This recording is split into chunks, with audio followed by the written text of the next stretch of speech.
our first talk will be on basics of AI, deep learning, machine learning for image analysis, and we invite Rakesh Shiradkhar. Thank you. Welcome, Rakesh. Right. Good morning, everyone, and thanks to the organizers for having me here. Today, I'll be talking a little bit about AI for imaging analysis, go into some of the basics, and touch upon a few applications. So if you look at publications in the context of AI and medical imaging, they're just exponentially growing, especially in the last decade, as we can see here. And there's several cool applications, predicting risk factors, prognosticating treatment outcomes, and so on and so forth going on in this domain. And this field is advancing very fast. I think right now we are seeing a lot of foundation models, generative AI, a lot of big buzzwords going on, and I'm sure we're all using the tools, ChatGPT and DALL-E, in our research and in our presentations. And so what exactly is AI? So AI, at the very core, means enabling computers to mimic human behavior of making decisions, of learning, of seeing logic or patterns in a given data set. And this field has been around for a very long time, although we are hearing the boom of AI over the last couple decades. Machine learning, again, is a subset of artificial intelligence where you use different statistical techniques to enable machines to improve or to learn with more experience in additional data. So we have supervised, unsupervised, different methods. So these have been popular in the 80s and 90s and early 2000s. And now is the age of deep learning, and we hear this term so much. So deep learning essentially indicates you use these very sophisticated, advanced, deep neural networks for recognizing patterns automatically within a given data set. So deep learning has become very, very popular in the past decade, and it's almost synonymous with AI at this point. Delving a little deeper in the context of image analysis. So I work in the imaging domain. So what exactly is machine learning, if we think about it? So this is an example. We have prostate images there, a T2 weighted and ADC of the prostate. So machine learning at the core involves coming up with a rationale and looking at specific regions and identifying or hand engineering features from specific regions of interest. For example, in this particular case, the region of interest is the prostate gland and the prostate cancer lesion. And you go with a rationale, with a biological intention, and identify different texture patterns. For example, the entropy, the contrast, the intensity, and quantify that in terms of features, a bunch of numbers. And then you use these features within different statistical methods, such as supervised, unsupervised, or reinforcement learning techniques to distinguish different classes, for example, high-risk and low-risk lesions. So machine learning can work with small data sets because you know where the region of interest is and what you're trying to acquire. So we need some domain knowledge. We work with clinicians, identify different patterns, and then we come up with these solutions. But these work with small data sets, and they're not usually very robust and generalizable. Coming to deep learning refers to automated feature extraction. So we have these deep neural networks which go in, and there's oftentimes, if we provide a region of interest, the better. But these can also work without providing a region of interest, and they automatically identify patterns associated with a target. These are relatively robust and easier to train because you don't need to be very intentional, need a lot of domain knowledge as such. But then you need very large data sets to identify meaningful patterns. And they often tend to be black box, so we don't know what exactly is happening behind the hood. But there are post hoc explanation methods such as GradCam maps, as you see here, the blobs overlaid, to see where the network is looking at to make those decisions. So the pipeline for using AI in the context of imaging for precision medicine is something like this. You have the imaging modality, you identify regions of interest, use either deep learning or handcrafted approaches. combine that with alternate data streams such as genomics or clinical data, and come up with building clinical decision support tools. So I'm going to give a few examples within each of these fields and where we are at and what we need to do going forward.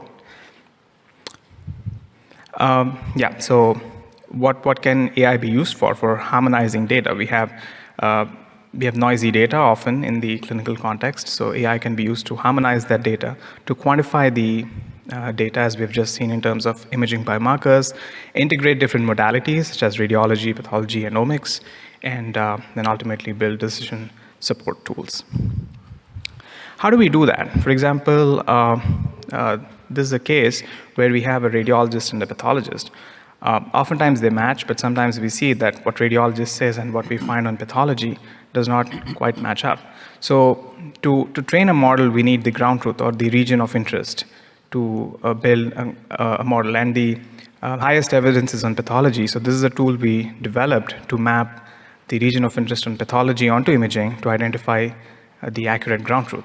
So we published this a few years back called M-Search, where we looked at different representations of histology and MRI to drive the mapping. This is an extension of the work where we showed that our method performs better than some of the existing methods. And as I talked about machine learning, where you can be intentional and come up with a rationale. So apart from looking at just the texture alone, we can also look at the peritumoral region. I think a lot of studies have shown that there is a lot of information available in the peritumoral region as well. So we went pretty intentional looking at these concentric rings surrounding the tumor and identified tumor heterogeneity in the peritumoral region. And as you can see in these maps, there is, so between low risk and high risk lesions, see as we go outside the region, there is overexpression of tumor heterogeneity in the high risk lesion. So when we integrated this into our training model, we saw a significant bump up in classification performance. So here it was distinguishing clinically significant from insignificant prostate cancer. So that is machine learning, and there's an example of deep learning where we provided the deep learning network with T2 weighted and ADC along with the mask of the lesion, and we built a model for prostate cancer risk stratification. So as I've shown, it's often a black box, but then we have approaches which can be used to look at regions where to identify regions where the network is looking at to come up with a prediction. So we built a deep learning classifier and used the output of the classifier as one of the channels to build a nomogram here and integrated that with other clinical parameters. So we have co-registration automated mapping approaches. We have AI tools to identify and localize prostate cancer lesions. So we can put these together to build a therapy planning framework. So this was a work which I did several years back. It's a focal radiotherapy planning framework where we used AI to identify prostate cancer lesions on MRI and then use that to simulate a brachytherapy focal treatment plan, and then we mapped this ROI onto CT to simulate an EBRT focal therapy treatment plan. And we looked at the dosage to the surrounding organs of risk, compared the CAD-based focal plans with whole gland homogeneous and focal boost plans, and we were able to demonstrate a significant reduction in dosage to the surrounding organs. But I think so this is some of the recent works where we've gone, the group have shown that we can do much more. So this group, I think this is Avenda, they've integrated MRI, PSA, and biopsy findings to accurately identify the extent of prostate cancer. Oftentimes it is under segmented on MRI. So using these different tools, they were able to accurately identify the spread of the prostate, spread of cancer on imaging, which was used for focal therapy. And they were able to demonstrate that an AI-based focal margin significantly outperformed the standard of care treatment. We could also use AI to prognosticate treatment outcomes. So not only build tools for localization and therapy planning, but we could use the output of AI to prognosticate what's going to happen. So this is a tool we built, nomogram we built for prognosticating biochemical recurrence following radical prostatectomy. Okay. I'm going to skip forward. Everything's not great, so we still need to work on it. Image quality impacts radiologist scoring of lesions. And recently we've also seen that, different populations have different sets of signatures. If you look at African Americans and Caucasians, the signatures differ. We need to account for that. And there are significant inter-site variations. So if you look at two different sites, the way these imaging characteristics appear differ. So we need to account for all of these to make AI more robust and generalizable. So I'm going to stop here. So takeaways are AI enables cancer localization and margin estimation, allows integration of multiple modalities. So concerns include quality, image quality, and reproducibility. So going forward, we need to look at clinical trials to integrate these. Thank you.